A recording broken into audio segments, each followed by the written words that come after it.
इगतपुरीच्या भाम धरण परिसरामध्ये मुसळधार पाऊस कोसळतोय। नागरिकांना सुरक्षित ठिकाणी हलवण्यात आलेलं आहे। नागरिकांना आश्रमशाळेमध्ये स्थलांतरित करण्यात आलेलं आहे, तर प्रशासनाच्या कारभारावर नागरिक नाराज झालेत। भाम धरण परिसरामध्ये मुसळधार पाऊस कोसळत असल्यामुळे नागरिकांना सुरक्षित स्थळी हलवण्यात आलेलं आहे। मात्र नागरिकांमधून नाराजी व्यक्त केली जाते। तर या संदर्भात अधिक माहिती देत आहेत आमचे प्रतिनिधी किरण गोटूर। किरण, भाम धरण परिसरामध्ये मुसळधार पाऊस कोसळतोय, मात्र नागरिकांची नाराजी प्रशासनावर इथे दिसून येते।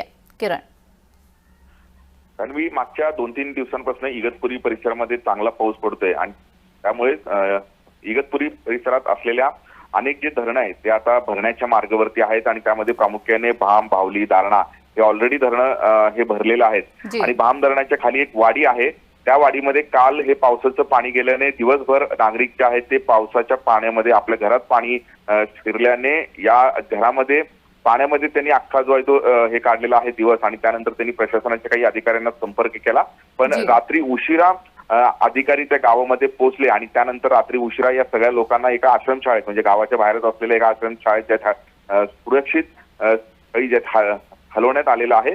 पण काल जे आहे ते दिवसभर हे नागरिक पावसामध्ये होते आणि त्यामुळे काहीच नाराजी या लोकांची प्रशासनावरती आहे। पण आता काही लोकांना गावातून सुरक्षित हलवण्यात आल्याचं बघायला मिळतं। जी, धन्यवाद किरण, तुम्ही दिलेल्या सविस्तर माहितीसाठी।